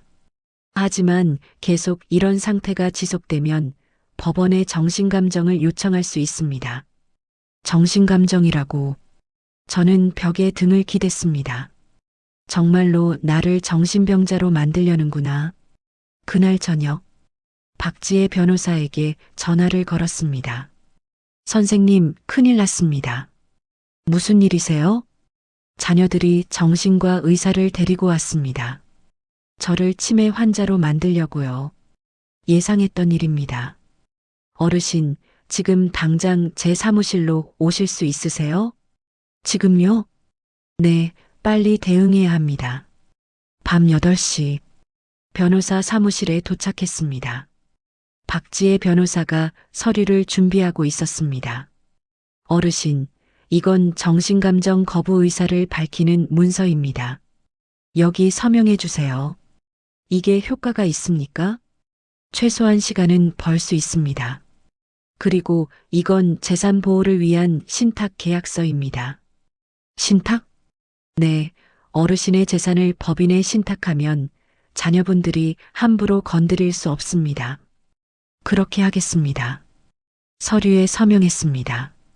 어르신, 한 가지 더 물어볼게요. 네. 정말로 자녀분들과 완전히 등을 돌리시겠습니까? 그 질문에 저는 한참 침묵했습니다. 변호사가 말을 이었습니다. 아직 기회를 주고 싶으시다면 다른 방법도 있습니다. 무슨 방법입니까? 진실을 말씀하시는 겁니다. 어르신이 실제로는 건강하시다는 걸. 그럼 저들은 태도를 바꿀 겁니다. 그래도 마지막 기회를 주시는 거죠. 진실을 알고도 반성하지 않는다면 그때 완전히 정리하시는 겁니다. 저는 고민했습니다. 마지막 기회라. 과연 제가 그럴 용기가 있을까요? 진실을 말했을 때 자녀들이 정말로 반성할까요? 아니면 더 노골적으로 재산을 노릴까요? 생각해 보겠습니다. 빨리 결정하세요. 시간이 많지 않습니다. 집으로 돌아왔습니다. 메모장을 펼쳤습니다. 마지막 장에 적었습니다. 2024년 11월 12일. 지금 나는 갈림길에 서 있다. 그 아래 두 줄을 적었습니다. 1. 마지막 기회를 준다. 2. 완전히 등을 돌린다. 펜을 놓고 천장을 바라봤습니다. 어떻게 해야 할까? 밤새도록 잠을 이룰 수 없었습니다. 침대에 누워 계속 생각했습니다. 자녀들의 어린 시절 모습이 떠올랐습니다. 민수가 처음 아빠라고 불렀던 날, 지혜가 학교에서 상을 받아왔던 날, 준영이 제 손을 잡고 공원을 걷던 날, 그때는 순수했는데, 하지만 이내 현실이 떠올랐습니다. 이번 달 안에 아버지가 돌아가실 수도 있습니다. 어차피 6개월밖에 안 남았다며? 빠르면 내년 초? 눈물이 났습니다. 71년을 살면서 이렇게 외로웠던 적이 없었습니다. 어떻게 해야 하지? 어떻게? 11월 15일 결심했습니다. 마지막 기회를 주기로. 하지만 제 방식대로 세 자녀에게 문자를 보냈습니다. 이번 주 토요일 오후 6시 우리 집에서 저녁 식사를 하자. 꼭 와라. 중요한 얘기가 있다. 곧바로 답장이 왔습니다. 민수, 네, 알겠습니다. 지혜, 무슨 얘기세요? 괜찮으신 거죠? 준영, 갈게요. 마지막이야. 이게 정말 마지막 기회야. 11월 16일 토요일이 오기 전 저는 준비를 했습니다. 박지혜 변호사를 다시 만났습니다. 결심하셨습니까? 네. 진실을 말하기로 했습니다. 잘 생각하셨습니다. 그런데 어르신, 한 가지 제안이 있습니다. 뭡니까? 그 자리를 녹음하세요. 자녀분들의 반응을. 녹음을요? 네, 나중에 법적 분쟁이 생길 수도 있습니다. 증거가 필요할 수 있어요. 알겠습니다. 변호사는 작은 녹음기를 건넸습니다. 이걸 주머니에 넣고 계세요. 자동으로 녹음됩니다. 고맙습니다. 그리고 어르신, 용기 내세요. 진실을 말하는 건 잘못이 아닙니다. 11월 17일 토요일 하루 종일 마음을 다잡았습니다. 오후 3시부터 저녁 준비를 시작했습니다. 불고기, 잡채, 김치찌개. 자녀들이 어렸을 때 좋아하던 음식들이었습니다. 혹시 모르니까. 혹시 마음이 돌아올지. 5시 30분 녹음기를 확인했습니다. 작동했습니다. 주머니에 넣었습니다. 그리고 거실 테이블 위에 서류 봉투를 올려놨습니다. 새 진단서, 오진 사과문, 병원 보상 서류, 모든 진실이 담긴 서류들이었습니다. 오후 6시 초인종이 울렸습니다. 가장 먼저 도착한 건 지혜였습니다. 아버지, 왔구나. 들어와. 지혜는 조심스럽게 들어왔습니다. 눈치를 살피는 얼굴이었습니다. 아버지, 요즘 괜찮으세요? 응, 괜찮다. 10분 후 민수가 도착했습니다. 아버지, 왔어. 민수는 표정이 굳어 있었습니다. 경계하는 눈빛이었습니다. 마지막으로 준영이 도착했습니다. 늦어서 죄송해요. 괜찮아. 앉아라. 세 자녀가 테이블에 둘러앉았습니다. 저는 준비한 음식을 내왔습니다. 와, 불고기다. 오랜만이네요. 지혜가 말했습니다. 하지만 목소리에 긴장이 묻어났습니다. 많이 먹어라. 식사가 시작됐습니다. 하지만 분위기는 무거웠습니다. 아무도 편하게 먹지 못했습니다. 젓가락질이 어색했고 눈치만 보였습니다. 그래, 불편하겠지. 너희들이 뭘 했는지 아니까. 10분쯤 지났을까? 민수가 먼저 입을 열었습니다. 아버지, 오늘 무슨 말씀 하시려는 거예요? 밥 먹고 하자. 그냥 지금 말씀해 주시면 안 될까요? 너무 궁금해서요. 그래, 그럼 말하지. 저는 젓가락을 내려놓았습니다. 세 자녀의 시선이 일제히 저에게 쏠렸습니다. 심호흡을 했습니다. 사실은 너희들에게 할 말이 있다. 네, 말씀하세요. 지난번 병원 검사 결과 말이다. 세 자녀의 표정이 긴장했습니다. 너희들한테 거짓말을 했다. 거짓말이요? 응. 사실 검사 결과가 좋았어. 순간 세 자녀의 얼굴이 굳어졌습니다. 좋았다는 게 무슨 뜻이에요? 나 안 죽어. 정적이 흘렀습니다. 네. 민수가 되물었습니다. 처음 진단이 잘못된 거였어. 오진이었어. 오진? 췌장암이 아니었어. 만성 췌장염이었어. 치료하면 10년, 15년도 더 살 수 있대. 테이블 위로 침묵이 내려앉았습니다. 세 자녀는 서로를 쳐다봤습니다. 그 눈빛 속에 무엇이 있는지 저는 정확히 알 수 있었습니다. 당황, 실망, 그리고 분노. 지혜가 떨리는 목소리로 물었습니다. 그럼 아버지는 건강하시다는 거예요? 그래, 건강해. 언제부터 아셨어요? 10월 23일. 검사 받고 바로 알았지. 그럼 왜 말씀 안 하신 거예요? 너희들 반응이 궁금해서. 민수가 벌떡 일어났습니다. 반응이 궁금해서라고요? 우리가 얼마나 걱정했는데. 걱정? 정말로 걱정했어? 당연하죠. 거짓말하지 마. 너는 내가 빨리 죽기만을 바랐잖아. 뭐라고요? 다 알아. 채권자한테 한 말. 이번 달 안에 아버지가 돌아가실 수도 있다고 한 거. 민수의 얼굴이 하얗게 변했습니다. 그건 어떻게 해? 내가 직접 들었어. 내 귀로. 지혜가 끼어들었습니다. 아버지, 오빠가 무슨 사정이 있어서 그랬을 거예요. 사정? 빚 갚으려고 내 집 팔려던 사정 말이지? 너도 마찬가지야, 지혜야. 어차피 6개월밖에 안 남았다며라고 했잖아. 남편이랑 같이. 지혜의 얼굴이 빨개졌습니다. 그건 아버지께서 그렇게 말씀하셔서. 그래, 내가 그렇게 말했지. 하지만 너희들은 슬퍼하지 않았어. 오히려 계산하고 있었지. 얼마를 받을 수 있을지. 준영이 조용히 말했습니다. 아버지, 저희가 정말 그렇게 보였어요? 그렇게 보인 게 아니라 그게 진실이잖아. 너도 마찬가지야. 빠르면 내년 초라고 했지. 친구한테. 준영은 고개를 숙였습니다. 저는 서류 봉투를 테이블 위로 밀었습니다. 여기 증거가 다 있어. 새 진단서, 병원 사과문 다. 민수가 서류를 집어들었습니다. 펼쳐보더니 표정이 일그러졌습니다. 이게 진짜예요? 진짜지. 그럼 유산은요? 결국 나왔습니다. 본심이. 유산? 이미 저희가 받기로 한 유산요.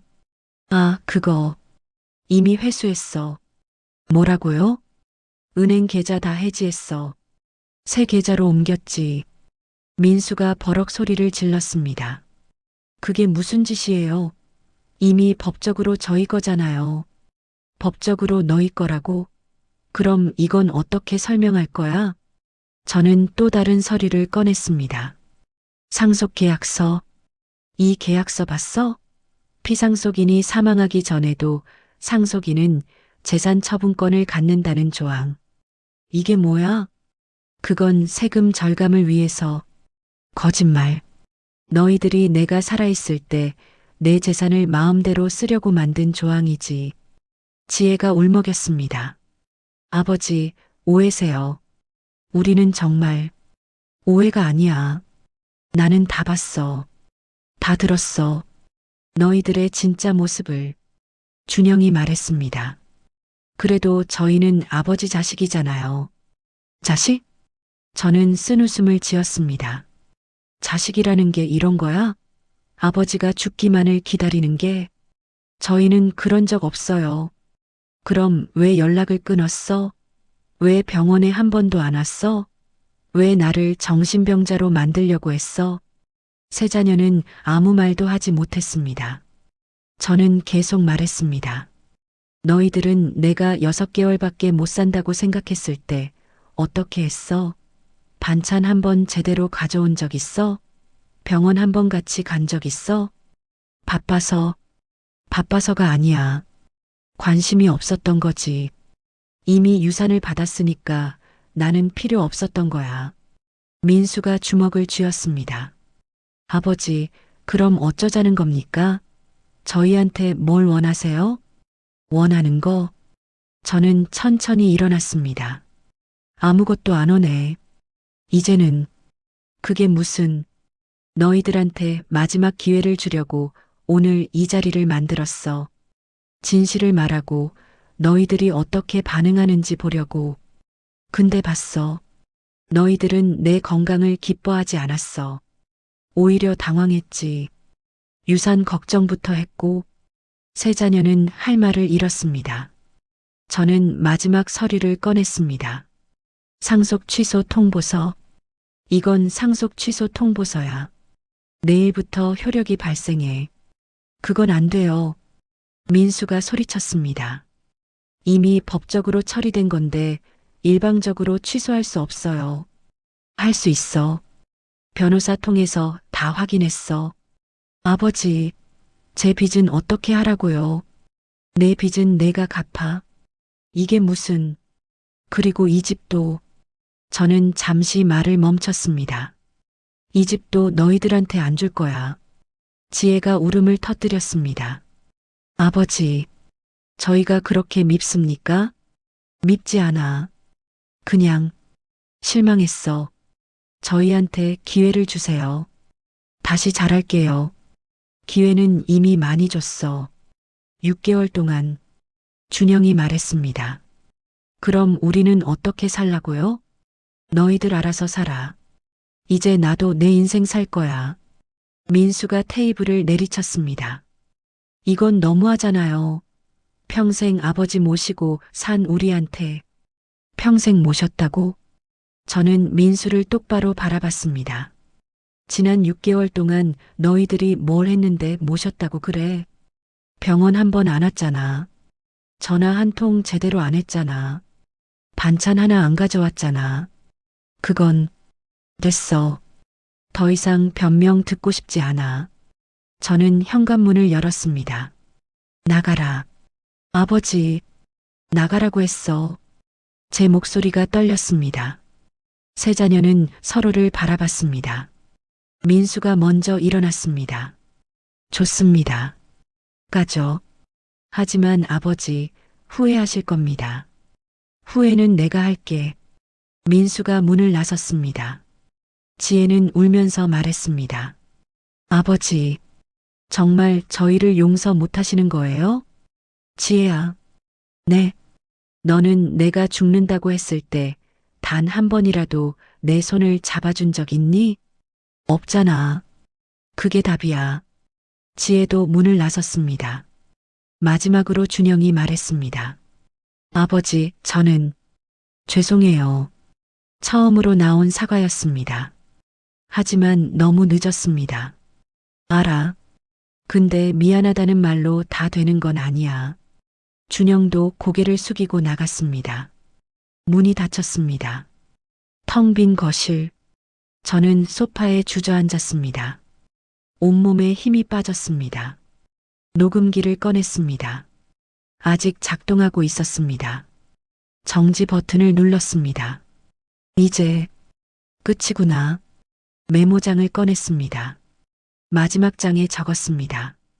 2024년 11월 17일. 오늘 나는 진실을 말했다. 그리고 자식들과 이별했다. 펜을 놓으며 눈물이 났습니다.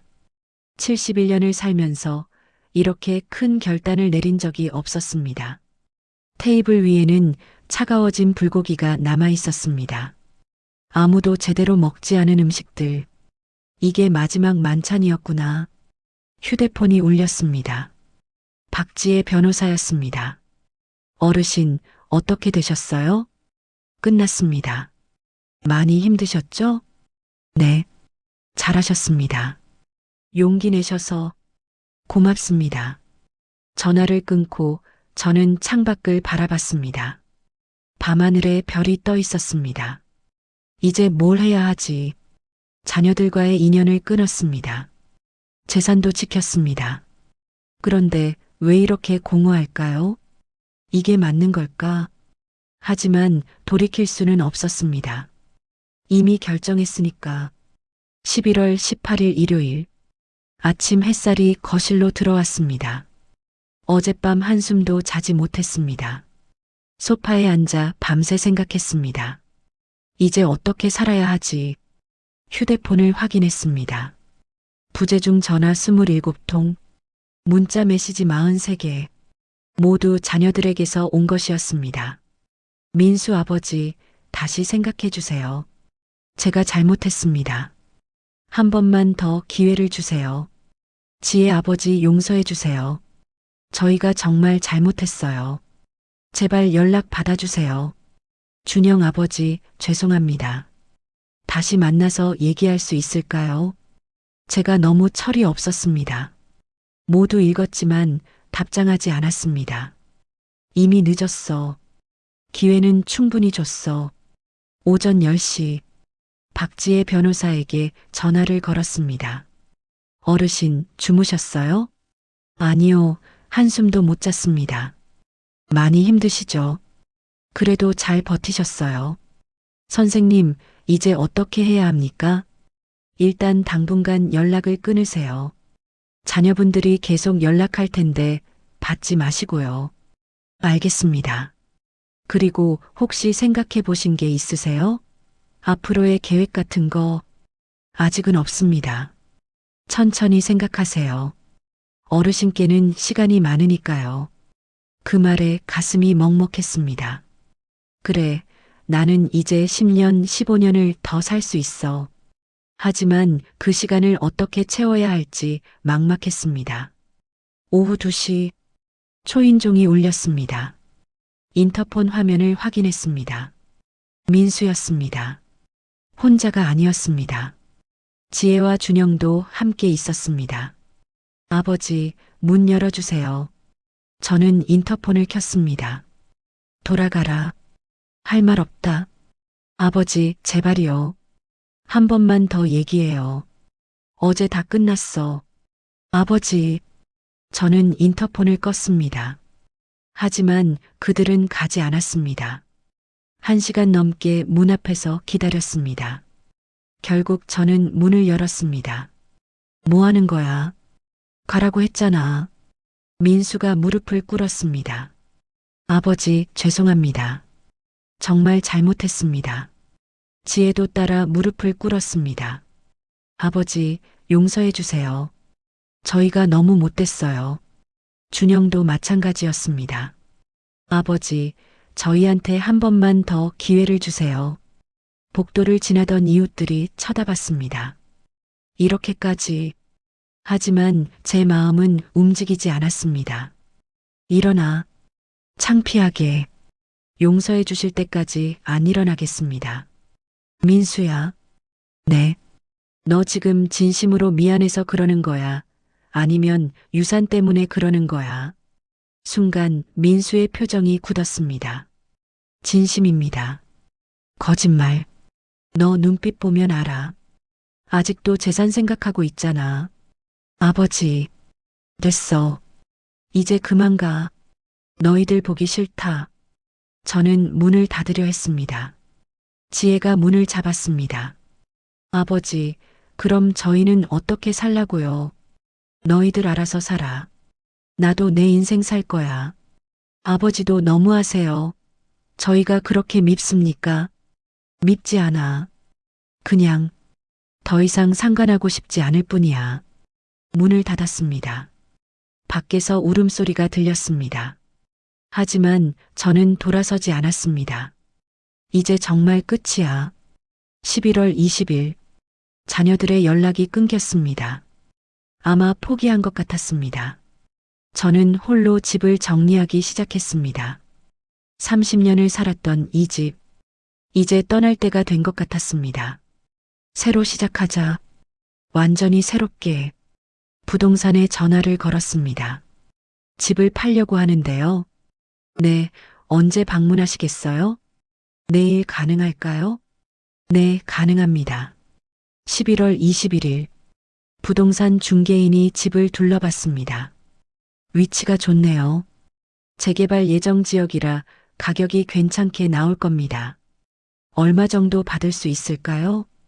시세로 보면 1억 2천 정도 될 것 같습니다. 알겠습니다. 빨리 팔아주세요.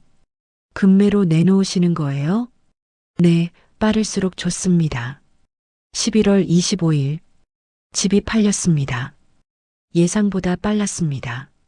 1억 1,500에 계약이 성사됐습니다. 계약금을 받고 저는 집을 비우기 시작했습니다. 필요한 것만 챙겼습니다. 옷 몇 벌, 중요한 서류들, 그리고 메모장. 나머지는 모두 버렸습니다. 가족 사진도, 자녀들의 상장도 모두. 이제 필요 없어. 짐을 싸며 문득 깨달았습니다. 30년의 삶이 이 가방 하나에 들어가는구나. 11월 28일. 이사하는 날이었습니다. 새로 구한 곳은 작은 원룸이었습니다. 강북의 조용한 동네. 아무도 저를 모르는 곳. 여기서 새로 시작하자. 짐을 풀며 메모장을 꺼냈습니다. 마지막 장을 펼쳤습니다.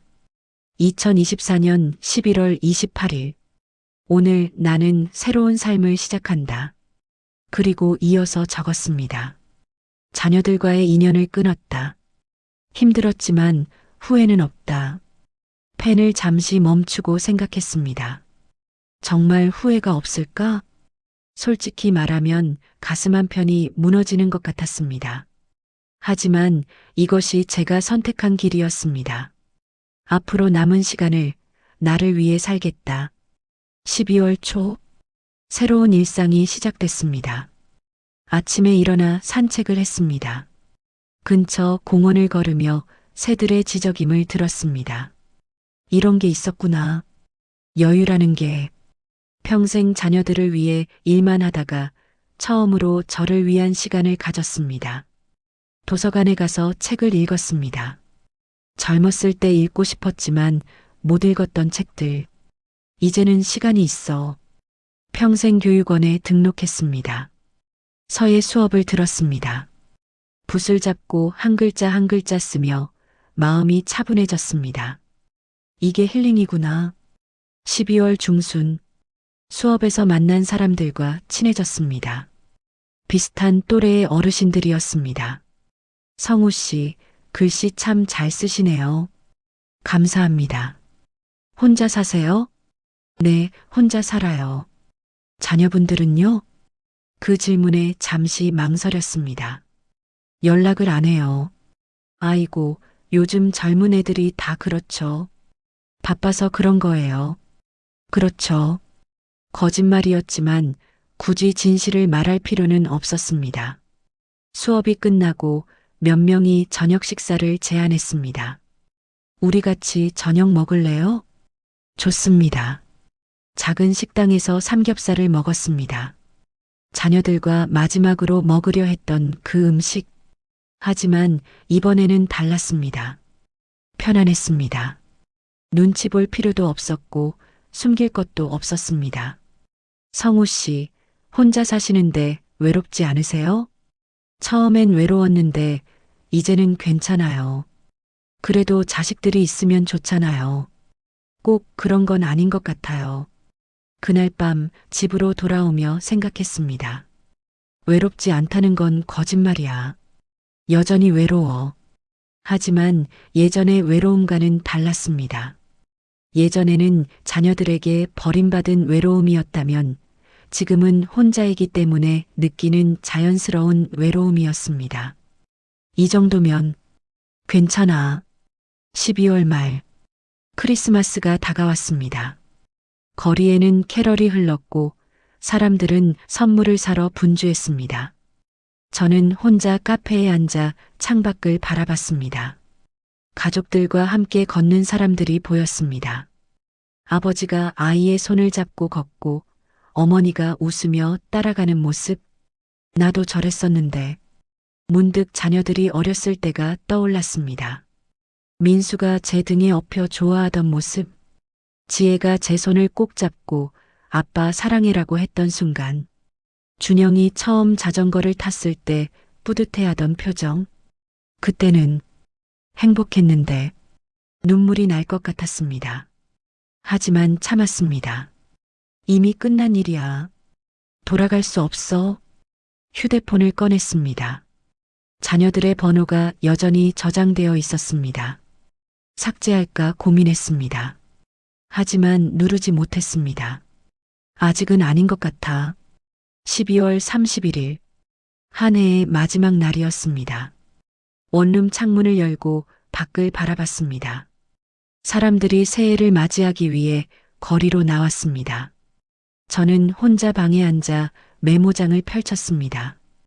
2024년 12월 31일. 올해의 마지막 날. 무엇을 적어야 할지 한참 고민했습니다. 올해는 내 인생에서 가장 힘든 해였다. 죽음을 선고받았고 자녀들에게 배신당했고 모든 것을 잃었다. 하지만 동시에 새로운 시작을 할 수 있는 기회를 얻었다. 펜을 멈추고 생각했습니다. 후회할까?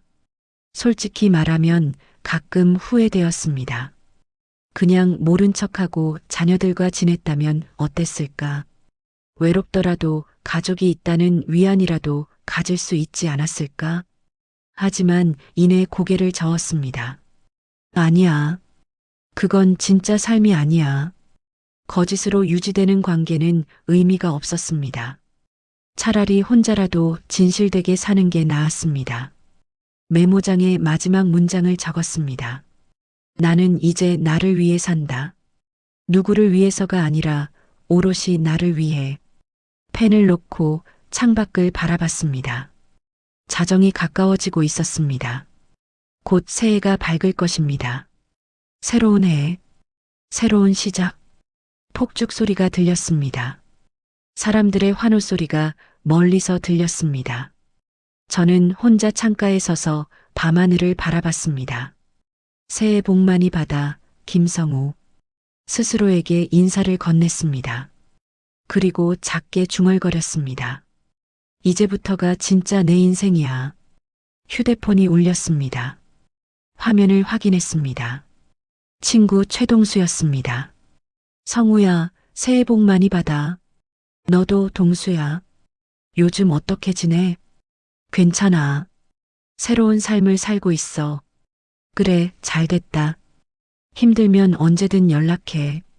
고마워. 전화를 끊고 미소를 지었습니다. 아직 내 곁에 있는 사람이 있구나. 자녀들은 떠났지만 진짜 저를 걱정하는 사람은 남아 있었습니다. 이것만으로도 충분해. 2025년 1월, 새해가 밝았습니다. 저는 새로운 일과를 만들었습니다. 아침 산책, 도서관, 서예 수업, 그리고 가끔 친구들과의 저녁. 단순하지만 평화로운 삶이었습니다. 어느 날 서예 수업에서 선생님이 물었습니다. 성우 씨, 요즘 표정이 많이 밝아지셨네요. 무슨 좋은 일 있으세요? 좋은 일이라기보다는 마음이 편해졌어요. 그게 제일 중요한 거죠. 마음의 평화. 그렇네요. 수업이 끝나고 저는 공원 벤치에 앉았습니다. 메모장을 꺼내 새로운 페이지를 펼쳤습니다. 2025년 1월. 새로운 인생의 시작. 그리고 적기 시작했습니다. 앞으로 하고 싶은 것들. 여행 가기 제주도, 강원도. 새로운 취미 찾기 사진, 등산, 봉사활동 시작하기, 자서전 쓰기, 목록을 적으며 깨달았습니다. 나에게도 아직 꿈이 있구나. 71년을 살았지만 아직 하고 싶은 게 이렇게 많았습니다. 10년, 15년. 충분한 시간이야. 어느 날 저녁, 산책을 하다가 한 가족을 봤습니다. 할아버지가 손주를 업고 걷고 있었습니다. 손주는 웃으며 할아버지 어깨를 두드렸습니다. 할아버지, 사랑해요. 할아버지도 사랑해, 우리 손주. 그 장면을 보며 가슴 한편이 아팠습니다. 나도 저랬을 텐데. 만약 자녀들이 달랐다면. 하지만 이내 고개를 저었습니다. 아니야. 이미 선택한 길이야. 발걸음을 돌렸습니다. 집으로 돌아가는 길, 문득 자녀들이 궁금해졌습니다. 지금쯤 뭘 하고 있을까? 민수는 빚을 갚았을까? 지혜는 아이들과 잘 지내고 있을까? 준영은 독립했을까? 알고 싶지 않아. 궁금하지 않아. 스스로에게 말했지만 마음 한편에서는 여전히 궁금했습니다. 2025년 2월, 박지혜 변호사에게서 연락이 왔습니다. 어르신, 그동안 잘 지내셨어요? 네, 잘 지냈습니다. 혹시 자녀분들한테서 연락 온 거 없으세요? 한동안 문자가 왔는데 요즘은 뜸해졌어요. 그렇군요. 혹시 마음이 흔들리진 않으세요? 가끔은요. 하지만 괜찮아요. 힘드시면 언제든 연락 주세요. 고맙습니다.